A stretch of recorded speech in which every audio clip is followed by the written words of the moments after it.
वत्सल मातृभूमि, ID check करके, पहचान पत्र चेक करके गोली मारी गई है। कहाँ गोली मारी गई है? यहाँ पहलगाम में गोली मारी गई है, जो अभी आज आतंकवादी घटना हुई है। किसने गोली मारी है? इस्लामी आतंकवादियों ने गोली मारी है। मैं फिर कह रहा हूँ, इस्लामी आतंकवादियों ने, इस्लाम के मानने वाले आतंकवादियों ने गोली मारी है। किसको गोली मारी है? हिंदुओं को गोली मारी है, क्योंकि जब तक हिंदू रहेगा भारत इस्लाम में परिवर्तित नहीं हो सकता है। और अगर भारत को परिवर्तित करना है तो हिंदुओं को इस्लाम में परिवर्तित करना पड़ेगा। और परिवर्तन करने के लिए या तो उनको बलपूर्वक इस्लाम में परिवर्तित करवाइए, जनसंख्या बढ़ाइए, उनकी लड़कियों को अपहरण करिए, उनके साथ बच्चे पैदा करिए, किसी प्रकार से जनसंख्या बढ़ाइए। और अगर जो इस्लाम को स्वीकार नहीं करता है तो या तो दिल्ली का शीशगंज गुरुद्वारा बनवाइए, नहीं तो पहलगाम जैसी और अन्य स्थानों जैसी हिंदू को गोली मारकर रक्त विहीन करिए और धरती से हिंदुओं को साफ करिए। क्यों?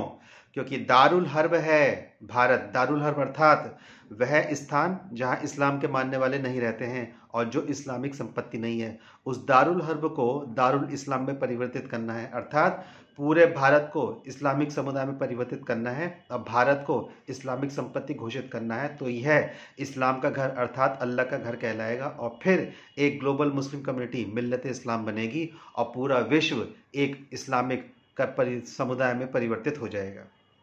इस उद्देश्य की प्राप्ति के लिए उनका जीवन ही मरने के बाद प्रारंभ होता है। आपको सुन के आश्चर्य होगा, लेकिन इस्लाम में इस्लामियों का जीवन ही मरने के बाद प्रारंभ होता है। अगर आपका कोई इस्लामी मित्र है तो उससे पूछिए क्या मैं काफिर हूं, एक सेकंड के लिए अटक जाएगा, क्योंकि उसको पता है कि जो गैर इस्लामी है वो काफिर है। क्योंकि इस्लाम पूरे विश्व के समुदाय को, मानवीय समुदाय को दो भागों में विभाजित करता है। एक वह जो इस्लामी है, इस्लाम में आस्था रखता है, ला इलाहा इल्लल्लाह मोहम्मदुर रसूलुल्लाह, क्योंकि इस्लाम क्या कहता है? केवल अल्लाह ही पूजा करने योग्य है, अल्लाह से ऊपर कोई नहीं, अल्लाह के बराबर कोई नहीं, सब अल्लाह से नीचे हैं। दिन में 4 बार इस सेकुलर भारत में, सो कॉल्ड सेकुलर भारत में, एक घटिया स्तर का सिद्धांत सेकुलरिज्म, धर्मनिरपेक्षवाद, उसमें ये दिन में 5 बार ये नमाज पढ़ के बताया जाता है ला इलाहा इल्लल्लाह मोहम्मद बिन रसूलुल्लाह। ये इस्लामियों ने हम पर फिर से आतंकवादी घटना के माध्यम से पहलगाम में अटैक कर दिया है। हमारे पास 4 प्रमाण हैं जिनके माध्यम से हम उनकी मानसिकता समझ सकते हैं। हम समझना नहीं चाहते हैं। क्यों? पता नहीं हमको कौन सी भाईचारे की तहजीब बता दी गई है, गंगा जमनी तहजीब। ये कहाँ मिलती है, किस प्रकार से मिलती है, इसका स्वरूप क्या है, इसका भौतिक रूप क्या है, इसके नैतिक सिद्धांत क्या है, कहीं पता ही नहीं चलता। कोई मुझे बताते तो मैं भी तो देख के आऊँ सेकुलरिज्म क्या है। इस सेकुलरिज्म में जो भाईचारे का नारा हमको बताया जाता है उसमें हम चारा बन रहे हैं और लगातार ये भाईजान अपनी भाईगिरी बढ़ा रहा है और फिर से हम पर हिंदुओं को पहचान करके फिर से गोली मार दी गई है। ये पहली बार नहीं हुआ है, ये हर बार होता रहा है और ये हर बार होता रहेगा। कैसे हुआ है? तो ध्यान करिए, कश्मीर 90 के दशक में कश्मीर को हिंदू विहीन कर दिया गया है। क्यों? घरों को चिन्हित करके जलाया था, मारा था, हमारी बहन बेटियों के साथ बलात्कार किया था। और आज हम उन लोगों के पीछे खड़े हैं जिनको समर्थन देते हैं। लज्जा नहीं आती हम लोगों को कि अपनी बहन बेटियों को इनके पास सौंपने की तैयारी कर रहे हैं हम? कश्मीर को रक्तविहीन कर दिया गया। कश्मीर फाइल देखिए किस प्रकार से आज जो वर्तमान चीफ मिनिस्टर है, उन्हीं के पिता के समय में ही नरसंहार हुआ था। उनके पिता उस समय चीफ मिनिस्टर थे, छोड़ के लंदन चले गए थे कश्मीर को। आज जो दोगली बात कर रहे हैं ना कि वो कायर है, कायर है, और भारतीय मीडिया भी आतंकवादियों को कायर कार कह के संबोधित कर रहा है। अरे प्यादा है, सिपाही है एक राज्य का। कौन से? इस्लामिक राज्य का। उस इस्लामिक राज्य को कौन समर्थन दे रहा है? पाकिस्तान समर्थन दे रहा है। और इस विश्व का इस्लामिक समुदाय भी छुपे रूप से, अप्रत्यक्ष रूप से उनको समर्थन देता है। तभी तो दीन के लिए दान किया जाता है, ताकि उम्मा बन सके। उम्मा अर्थात वैश्विक मुस्लिम समुदाय का पूरा एक community, one global Muslim community को बनाया जा सके। हम कश्मीर से रक्तविहीन कर दिए गए। पहला प्रमाण, इजराइल का उदाहरण लीजिए। इजराइल के आधिकारिक प्रवक्ता ने बताया, आइडेंटिफाइड करा गया, ये यहूदी है, इसको मारो। लड़कियों के, जो बालिग लड़कियां थीं जिनका शरीर यौवन अवस्था में नहीं आया था, उनके अंग वस्त्रों के कपड़े उतरवा कर उनको आइडेंटिफाइड करा गया। लड़का था छोटे कपड़ों में तो उसको मार दिया गया, और जो छोटी लड़की थी उनको उठा के ले गए कि भविष्य के लिए हमारे काम आएगी, हमारे बच्चे पैदा करेगी।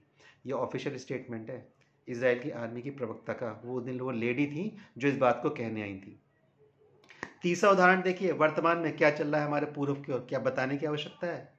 वो जो दास पिता और पुत्र थे, किस प्रकार से उनका वीडियो देखा, रक्त रंजित सड़क पर यूं यूं करके हिल रहे हैं और पूरी सड़क पे ब्लड बह रहा है, उनका कोई बचाने वाला नहीं है। हम क्या इस दिन के लिए जी रहे हैं इस देश में? पश्चिम में देखिए, पश्चिम की तरफ राजस्थान में क्या हुआ था, गला काट दिया था उसका, वो जो टेलर थे उनका, कन्हैया लाल का गला साफ कर दिया था। दक्षिण की तरफ जाइए, केरला में हम माइनॉरिटी में आ गए। केरला में अगर इस्लामिक जनसंख्या और क्रिश्चियन जनसंख्या को जोड़ दिया जाए तो हम माइनॉरिटी में आ गए केरला में। और उसमें भारत के न्यायपालिका ने अभी कुछ दिन पहले रास्ता खोल ही दिया भारत के टूटने का। मैं पिछले 2 लेक्चर से इस बात को लगातार डिस्कस कर रहा हूँ। ये जो निर्णय आया ना गवर्नर को लेके, ये भारत को तोड़ने का दिशा का मार्ग है, भविष्य का मार्ग। इसके माध्यम से भारत को तोड़ने का पूरा प्रयास करा जाएगा, क्योंकि 3 महीने के लिए बाध्य कर दिया गया है। सुप्रीम कोर्ट एक डिसीजन और दे देगा, अगर इसको मान लिया गया, अब उसकी राह खुल जाएगी ना, तो वो एक डिसीजन और देगा और कह देगा राष्ट्रपति आप एक बार पुनर्विचार के लिए भेज सकते, दोबारा नहीं। तो इस देश में सपोज करिए जम्मू एंड कश्मीर की असेंबली क्या करेगी, वहां के आतंकवादियों को शहीद का दर्जा दिलवा देगी। केरला अपना विदेशी सचिव नियुक्त कर देगा।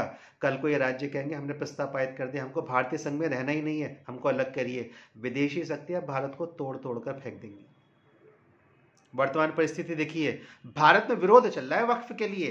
कौन सा वक्फ? वो कह रहा है मैं जहां उंगली रखूंगा ये भूमि मेरी है, मुझे इससे मतलब नहीं है, मैं 414 साल पुराना हूं, तुम्हारे 5 साल पुराने मंदिर हैं ना, ये संसद मेरी, ये सारे के सारे मंदिर मेरे, दक्षिण के मंदिर मेरे, ये घर मेरा, ये सारा हाउस मेरा, ईडन गार्डन मेरा, दिल्ली का ताल कटोरा मेरा, सब कुछ मेरा।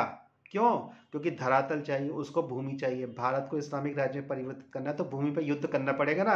तो जब भूमि मेरी होगी तो दरगाह बनाऊंगा, मस्जिद बनाऊंगा, वहीं हथियार रखूंगा, वहीं सारे नित्य कृत्य आपराधिक कर्म करूंगा। हमको बात समझ में नहीं आ रही?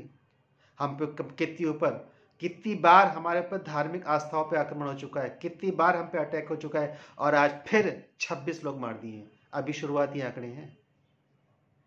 आप इस देश का माहौल देखिए, देश का विपक्ष का नेता भारत के बाहर जाके भारत की बुराई कर रहा है।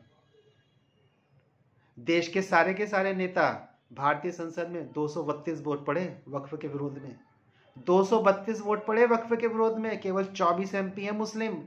हमने किन गद्दारों को बैठा रखा है भारतीय संसद में जो हिंदू हित की बात नहीं कर रहा है? और देखिए, अब विषय गया है न्यायपालिका के पास, और न्यायपालिका हमसे प्रश्न पूछ रही है, ये वक्फ बाई यूजर को क्यों खत्म कर रहे हो भाई तुम?